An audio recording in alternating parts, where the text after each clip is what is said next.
Hey guys, welcome to my channel success sequence, जहाँ पे हम डेली एनालाइज करते हैं निफ्टी और बैंक निफ्टी में एक्सपेक्टेड मूव और इंपॉर्टेंट लेवल के बारे में। तो दोस्तों, ये आप देख रहे हैं मेरा 4 अगस्त का जो मेरे व्हाट्सएप पे जो मेरा ब्रॉडकास्ट है उसका मैं आपको मैसेज दिखा रहा हूँ। 3:05 मैंने बताया था कि अगर मार्केट 24,800 और 10,050 मतलब निफ्टी बैंक निफ्टी इस पर्टिकुलर लेवल से ऊपर क्लोज होते हैं तो आप एक्सपेक्ट कर सकते हैं पर्टिकुलर लेवल, जो मैंने बाद में इवनिंग में वीडियो अपलोड करके भी आपको बताए थे। और आज अगर आपने मार्केट का आउटलुक देखा हो तो एग्जैक्टली वैसा ही प्ले आउट हुआ था जैसा हम एक्सपेक्ट कर रहे हैं। फर्दर आईओसी एक अच्छा हमारे लिए बैट साबित हुआ है। अगर आप देखें तो आपको दिख जाएगा 3 अगस्त को मैंने आईओसी रेकमेंड किया था 5-7 डेज का होल्ड कर सकते हैं। इसमें मैंने बताया था कि Indian Oil looks good with stop loss of 380 with target of 390 one can once above 390 we may aim for good gains with stop loss of 390। तो यहाँ पे आप देख सकते हैं कि मार्केट में आज अच्छा खासा अप मूव अपने को देखने को मिला है। और फिर यहाँ पे मैंने फर्दर बताया था कि जस्ट सेकंड मैं आपको आईओसी, हाँ, हम 390 फर्स्ट एक्सपेक्ट कर रहे थे, फिर 400 और फिर 420। IOC 400 target achieve, now close over 402 can now you can see level of 420 book some gains though. तो 420 एक्सपेक्ट कर रहे थे, 429 मिला। अभी भी मैं इसमें पॉजिटिव हूँ। 450 के लेवल्स इसमें देखने को मिल सकते हैं। टाइम फ्रेम थोड़ा डाइसी हो जाएगा लेकिन शॉर्ट टाइम में आपको देखने को मिल सकते हैं अगर ऊपर का जो मूव है वो कंटिन्यू रहता है। तो दोस्तों, आईओसी में अच्छा खासा गेन हुआ है। अगर आप मेरे साथ व्हाट्सएप पर जुड़े हैं तो मैं आपको जैसे ही मार्केट ओपन हुआ था मैंने आपको बता दिया था कि आज जो मार्केट है वो थोड़ा रेंज बाउंड रहेगा। तो आपको दिख रहा है यहाँ पे 9:20 पे मैंने बताया था कि निफ्टी की रेंज रहेगी 10,085 टू 10,050 और बैंक निफ्टी की जो रेंज थी वो 24,970 से 24,820 रहेगी। तो अब अगर आप देखा हो तो मार्केट में वैसा ही आपको मूव देखने को मिला था। फर्दर अगर आपने मेरा प्रीवियस वीडियो देखा था जिसमें मैंने आपको बताया था कि निफ्टी और बैंक निफ्टी को कैसे ट्रेड करें, तो उसमें मैंने बहुत ही कैटेगोरिकली आपको बताया था कि 10,085 का लेवल पे आपको जरा सा भी रेजिस्टेंस दिखता है और आपके पास अगर एक ही लॉट है तो बिल्कुल आप इसमें प्रॉफिट बुक कर लीजिए। इसमें आप ज़रा सा भी वेट मत करिएगा, क्योंकि दोस्तों बेरिश क्रॉस और जब भी रहता है मार्केट में तो रेजिस्टेंस इफेक्टिव रहता है। ये जो अपने को बुलिश मूव मिला है वो इसलिए मिला है कि मार्केट एक इंपॉर्टेंट लेवल पे ट्रेड कर रहा था जहाँ पे मार्केट को सपोर्ट था, तो इसलिए हमने इस अप मूव के लिए बैट किया था। फिलहाल आज अगर आप देखें तो जैसे ही मैंने आपको जो रेंज दी थी उसी के आसपास आपको मार्केट देखने को मिला है। तो ये हो गई अभी तक की बात। अब देखते हैं कि इसमें फर्दर के आगे का मूव बनता दिख सकता है। और कल के लिए अगर आप बैंक निफ्टी और निफ्टी में ट्रेड करना चाहें, या तो आपने बुलिश या बेरिश जो भी आपकी पोजीशन बनाई हो, तो आप कैसे इसको रीड कर सकते हैं। तो दोस्तों, मेरा मानना है कि अभी मार्केट में जो बेरिश क्रॉस ओवर बना हुआ है, मार्केट ऊपर की तरफ ब्रेक करने की कोशिश कर रहा है, लेकिन जब तक मार्केट में डिसाइसिव ब्रेकआउट आपको देखने को नहीं मिलता, मुझे नहीं लगता कि आपको कुछ कोई डिसाइसिवली मूव अपसाइड या डाउनसाइड आपको देखने को मिलेगा।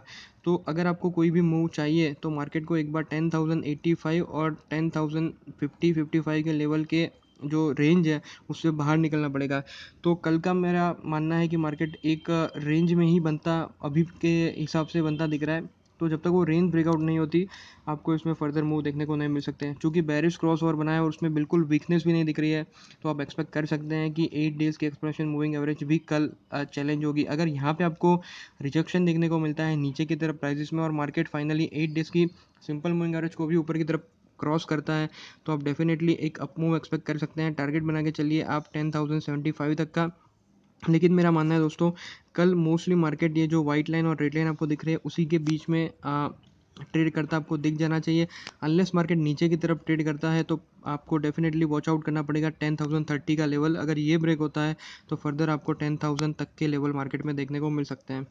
तो शॉर्ट में मैं इसको समराइज़ करूँ तो मेरा मानना है कि मार्केट में एक रेंज बाउंड एक्टिविटी बनती आपको दिखनी चाहिए 10,085 ऊपर की तरफ और 10,055 या 50 का जो लेवल है उसमें जब तक आपको ब्रेकआउट नहीं दिखता आपको कोई डिसाइसिव मूव मुझे नहीं लगता मार्केट में मिलेगा।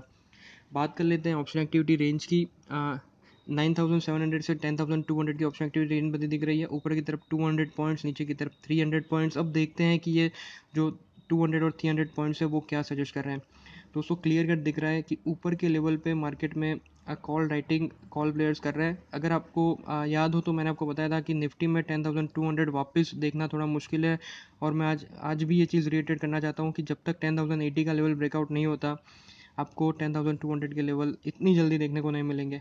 तो आज की अगर मैं बात करूं तो ऑप्शन एक्टिविटी रेंज में कॉल में जो कॉल प्लेयर्स है उन्होंने ऊपर के लेवल पे कॉल राइटिंग करी है, और जैसे जैसे आप ऊपर की तरफ आते जाते हैं, मतलब स्पॉट से आप जैसे जैसे ऊपर आते जाते हैं, तो जो चेंज इन ओपन इंटरेस्ट है वो बढ़ता जाता है। तो ये सजेस्ट करता है दोस्तों कि ऊपर के लेवल पे मार्केट पार्टिसिपेंट्स काफ़ी श्योर है कि मार्केट सस्टेन नहीं करेगा, और इसीलिए ऊपर की तरफ वो ज़्यादा अग्रेसिव पोजीशन बना रहा है। हालांकि परसेंटेज वाइज देखेंगे तो उतनी अग्रेसिव पोजीशन नहीं बनी है, तो इसको आप थोड़ा बहुत लाइटली भी ले सकते हैं। लेकिन चूंकि हम अगर कैंडलस्टिक को भी रीड करें तो उसमें भी रेंज बाउंड एक्टिविटी बनती देखने को मिल रही है, तो और बेरिश क्रॉस ओवर भी बना हुआ है, ऊपर के लेवल पे मार्केट ब्रेकआउट नहीं कर रहा, तो इसको आप थोड़ा नेगेटिवली भी रीड कर सकते हैं। हालांकि मेरा जो व्यू था वो काफ़ी क्लियर है, एक पर्टिकुलर रेंज पे मार्केट ट्रेड करता है, आपको दिख जाएगा। जब तक रेंज ब्रेक नहीं होती आपको कोई डिसाइसिव मूव नहीं मिलेगा। पुट की मैं बात करूं, पुट में दोस्तों मुझे लग रहा है कि देखने को मिल रहा है कि पुट राइटिंग हुई है कुछ कुछ जगहों पे, और फ्रेश बेरिश पोजीशन भी बनती दिख रही है 10,000 10,050 10,100 के लेवल पे। तो एक तरफ कॉल प्लेयर्स कॉल राइटिंग कर रहे हैं, दूसरी तरफ पुट प्लेयर्स हैं जो फ्रेश बेरिश पोजीशन बना रहे हैं। हालांकि चेंज इन ओपन इंटरेस्ट इतना अग्रेसिव नहीं है, लेकिन फिर भी हमारी जो टेक्निकल रीडिंग है उसके साथ ऑप्शन का जो डेटा है वो सजेस्ट कर रहा है कि मार्केट एक रेंज बाउंड रहेगा, क्योंकि कॉल और पुट प्लेयर्स दोनों अपने एक दूसरे के अगेंस्ट प्ले कर रहे हैं। तो ऑल इन ऑल अगर आप देखें तो नीचे के लेवल पे जो सपोर्ट है वो अभी भी फिलहाल बना हुआ है। 9850 का जो लेवल है वहाँ पे अभी भी पुट राइटिंग हो रही है, और कंटिन्यूसली मैं देखता आ रहा हूँ कि इसमें कंटिन्यूसली पुट राइटिंग ही हो रही है। ऊपर के लेवल पे फ्रेश बेरिश पोजीशन बनी है पुट में, कॉल्स में कॉल राइटिंग हुए हैं। तो अगर आपको कल के सेशन में भी इसमें बढ़ोतरी देखने को मिलती है, चेंज इन ओपन इंटरेस्ट अब बढ़ता है और प्राइजेस कॉल की प्राइजेस घटती है, पुट में चेंज इन ओपन इंटरेस्ट बढ़ता है और पुट की प्राइसेस बढ़ती है, तो ये सजेस्ट करेगा कि कॉल राइटिंग हो रही है, पुट प्लेयर्स जो हैं पुट परचेज कर रहे हैं। तो ऊपर के लेवल जो है वो आपको वापस में उसमें रेजिस्टेंस बरकरार दिखेगा। तो ये हो गई निफ्टी की बात। अब देखते हैं कि बैंक निफ्टी क्या सजेस्ट कर रहा है। दोस्तों बैंक निफ्टी में अगर आप देखें ऑप्शन एक्टिविटी रेंज की मैं बात करूँ, जस्ट अ सेकंड, तो 24,800 से 25,200 की ऑप्शन एक्टिविटी रेंज बनती दिख रही है। दोस्तों अगर आपने मेरा प्रीवियस वीडियो देखा था तो मैंने आपको बताया था कि 25,000 के आसपास मार्केट में रेजिस्टेंस देखने को मिल सकता है बैंक निफ्टी में। पर्टिकुलरली अगर आप देखें तो जो रेड लाइन थी मैंने आपको बताया था, अगर ये आपको यहाँ पे जरा सा भी रेजिस्टेंस दिखता है तो डेफिनेटली आपको अपना प्रॉफिट बुक कर लेना चाहिए। तो अगर आपने वो वीडियो नहीं देखा था तो मैं उसका आई लिंक भी दे दूंगा, तो आप उसमें जाके देख सकते हैं। तो आज अगर आपने देखा हो तो मार्केट में एक्जैक्टली वैसा ही जैसे हमने प्रिडिक्ट किया था वैसा मूवमेंट रहा। रेड लाइन के आसपास मार्केट में रेजिस्टेंस बना, मार्केट ने कोशिश भी नहीं करी उससे ऊपर जाने की, और फाइनली वो नीचे के लेवल पे क्लोज हुआ। तो अगर आप सिंपली कैंडल स्टिक को एनालाइज करें तो आपको दिख जाएगा कि जहाँ से सपोर्ट था वहाँ से मार्केट ने एक अप मूव बनाया, 8 डेज के एक्सपोनेंशियल मूविंग एवरेज के ऊपर क्लोज हुआ। अच्छी खासी ऑप्शन चेन डेटा में भी बुलिशनेस लग रही थी, इसलिए हम इसमें बुलिश थे। आज आपको ऊपर की तरफ के गेंस भी मिले, लेकिन अगर अब आपको दिख रहा है कि मार्केट है जो ये एक नैरो रेंज में फंसा हुआ है, और जब तक यहाँ से नहीं निकलता आपको कोई डिसाइसिव मूव देखने को नहीं मिल सकता। अगर मैं एकदम कंजर्वेटिवली आपको ऑप्शन एक्टिविटी मतलब कल के लिए जो रेंज है वो सजेस्ट करूँ तो 94,24985 और नीचे की तरफ 24,820, ये रेंज आपको देखने को मिल सकती है। अगर इसको थोड़ा और नैरो करें, अगर मैं एग्जैक्ट रेंज की बात करूँ तो 25,000 आप ले लीजिए, और नीचे के लेवल पे आप ले लीजिए 24,930। ये दो लेवल के बीच में अगर मार्केट आपको स्टक होता हुआ दिखता है तो जिन्होंने पर्टिकुलरली ऊपर के लेवल पे कॉल राइटिंग करी है उनको आप डेफिनेटली इसको आप उसमें अच्छा आपको गेन होगा। लेकिन जिन्होंने बुलिश पोजीशन बनाई है, मतलब जिन्होंने लॉन्ग पोजीशन बनाई है ऑप्शन में, जिन्होंने परचेज करी है, उनको टाइम डी के थोड़ा तकलीफ देगा। तो डेफिनेटली ये रेंज को आप ध्यान में रखिए, जब तक इसमें ब्रेकआउट आपको देखने को नहीं मिलता डेफिनेटली आपको ऊपर की तरफ या नीचे की तरफ के कन्विंसिंग मूव नहीं मिलने चाहिए, ऐसा फिलहाल के तौर पे देख के रख रहा है।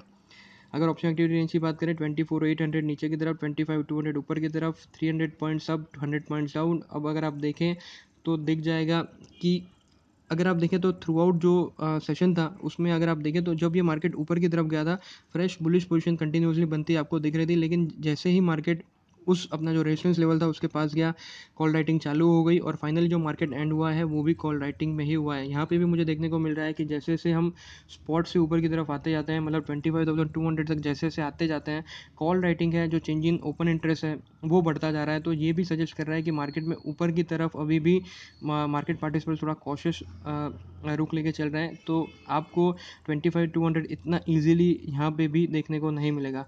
तो मुझे लग रहा है कि कॉल राइटिंग जो है वो अपसाइड को रिस्ट्रिक्ट करेगी। और पुट में अगर आप देखें तो दोस्तों पुट में पुट राइटिंग हो रही है, और जो थोड़ी कंफ्यूजिंग सी बात यह है कि 25,100 पे अच्छी खासी कॉल राइटिंग हुई है, मतलब more than 100% change in open interest वाइड वार स्टेबिलिटी टू बुलिशनेस। हालांकि चेंज इन ओपन इंटरेस्ट मतलब नंबर ऑफ कॉन्ट्रैक्ट्स की बात करें तो इतने ज़्यादा ऐड नहीं हुए, उसमें भी अगर आप देखें तो जो कॉल राइटिंग है वो भी प्रोमिनेंट बनती दिख रही है। लेकिन मुझे लग रहा है कि ये जो मार्केट है, चूंकि पार्टिसिपेंट्स एक दूसरे के अगेंस्ट बैट कर रहे हैं, तो आपको एक रेंज बाउंड एक्टिविटी ही कल के तौर पे आपको देखने को मिल जानी चाहिए। अगर आप मेरे साथ व्हाट्सएप पे जुड़े हैं, कोई भी इसमें चेंजेस मुझे लगते हैं ऑप्शन एक्टिविटी रेंज में या कैंडलस्टिक एनालिसिस में, जो 15 मिनट का चार्ट मैं आपको बताया था कि मैं कैसे एनालाइज करता हूँ जिससे हम 1 आवर की मूवमेंट को प्रेडिक्ट करता है, वो सारी चीज़ें मैं देखूंगा। अगर मुझे कुछ भी अपडेट जैसा लगता है तो मैं डेफिनेटली व्हाट्सएप पे आपको टाइमली अपडेट दे दूंगा। तो यहाँ पे मैंने कैंडलस्टिक के बारे में आपको बता दिया। 8 डेज़ के एक्सपोनेंशियल मूविंग एवरेज के ऊपर क्लोज हुआ है, लेकिन फिर भी बैरिश क्रॉस ओवर है। रेजिस्टेंस आपको ऊपर की तरफ थोड़ा जो है वर्क करेंगे और वहाँ पे आपको थोड़ा बहुत प्रॉफिट बुकिंग देखने को मिल जाएगा। अगर मैं मैकडी की बात करूँ तो मैकडी में नीचे की तरफ, सॉरी दोस्तों, थोड़ा नॉइज़ आपको देखने को सुनने को मिल रहा है क्योंकि रोड साइड घर है मेरा। तो मैकडी की मैं बात करूँ तो आपको दिख जाएगा कि बुलिश क्रॉस ओवर बनने की कोशिश कर रही है मैकडी, लेकिन बना नहीं है। तो दोस्तों कल यहाँ पे बुलिश क्रॉस ओवर बनता है और ये जो रेड लाइन है 24,983 उस वो ब्रेक होती है, तो 24,983 को आप स्टॉप लॉस मान के ऊपर की तरफ के गेंस को आप एक्सपेक्ट कर सकते हैं। फर्स्ट टारगेट बनाइए 25,000 और सेकंड टारगेट बनाइए 25,170 का। अगर यहाँ पे आपको कल के लिए भी थोड़ा सा भी ऊपर के लेवल पे प्राइसेस में रिजेक्शन देखने को मिलता है, एक लॉट में काम कर रहे हैं, तो डेफिनेटली अपना प्रॉफिट बुक कर लीजिएगा, क्योंकि अभी भी मार्केट में थोड़ा कॉशियस अप्रोच बना हुआ है। आरएसआई में देखें तो आरएसआई का रेजिस्टेंस अभी थोड़ा बहुत दूर बनता दिख रहा है, इस लेवल पे सपोर्ट है, लेकिन यहाँ से जो पोजीशन बनी है और जो मार्केट पार्टिसिपेंट की जो एक्सपेक्टेशन है, मुझे लग रहा है कि यहाँ पे भी ऊपर की तरफ रेजिस्टेंस वर्क करना चालू हो जाएगा और नज़दीकी लेवल पे जो रेजिस्टेंस है वो आपको दिख जाएगा 70 के आसपास। तो ऑल इन ऑल कल के लिए मुझे लग रहा है निफ्टी और बैंक निफ्टी, जो मैंने आपको लेवल्स बताए, उस लेवल के बीच में जब तक फंसा रहेगा आपको रेंज बाउंड एक्टिविटी बनती दिखेगी।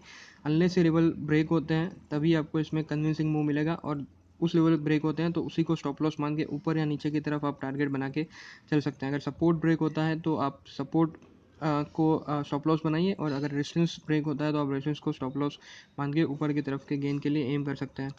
दोस्तों जाते जाते मैं आपसे एक चीज़ शेयर करना चाहूँगा, ये जो भी मैं एनालिसिस और जो भी स्ट्रेटेजी आपके साथ शेयर कर रहा हूँ उसके पीछे मेरा कुछ एनालिसिस है। मैं इसी चीज़ों को कंसिडर करके मार्केट में ट्रेडिंग कर रहा हूँ। मैं प्रॉफिटेबल भी रह रहा हूँ, लेकिन हो सकता है कि आप अगर इस चीज़ को कंसिडर करके ट्रेडिंग करें तो आपको ये जो चूँकि आपको इतना एक्सपीरियंस नहीं है सेम स्ट्रेटेजी को मार्केट में यूज़ करने का, तो आपको पता ना चले कि आप किस लेवल पे प्रॉफिट बुक करें या कब अपना लॉस बुक करें। जनरली ऐसा देखा गया है कि मार्केट पार्टिसिपेंट्स प्रॉफिट को काफ़ी जल्दी बुक कर लेते हैं और लॉस को काफ़ी लेट बुक करते हैं। तो इसीलिए दोस्तों अगर आप चाहें तो प्लेलिस्ट में जाके मैं ये बाय और सेल कैसे जनरेट करता हूँ उसके बारे में मैंने वीडियोस बनाए, उसको आप देखें। पर फर्दर डेल्टा थीटा गामा रो वो सारी चीज़ें क्या होती है ऑप्शन में, कैसे आप ऑप्शन चेन डेटा को रीड कर सकते हैं, वो सारी चीज़ें मैंने आपको बताई हुई है। तो उसको थोड़ा बहुत समझेंगे तो आपका जो नॉलेज है मार्केट के लिए वो थोड़ा बहुत इंप्रूव होगा। और पर्टिकुलरली जो लोग ऑप्शन में ट्रेड करते हैं और ऑप्शन में बाइंग करके ट्रेड करते हैं उनको तो बहुत ही कॉशियस रहना चाहिए, क्योंकि अगर बैंक निफ्टी में अगर आप लॉन्ग हो, आप ऑप्शन में लॉन्ग है और आपके हिसाब से मूव नहीं मिलता, तो बहुत ही रिस्की है दोस्तों, काफ़ी ज़्यादा पैसा इसमें डिटोरिएट हो जाता है। तो चलिए दोस्तों, आज के वीडियो में बस इतना ही। अगर आपको मेरा वीडियो पसंद आया तो लाइक करें, सब्सक्राइब करें मेरे चैनल को, शेयर करें अपने दोस्तों के साथ, और कोई भी डाउट है तो एज ऑलवेज आप कमेंट सेक्शन में मेंशन कर सकते हैं। Thank you.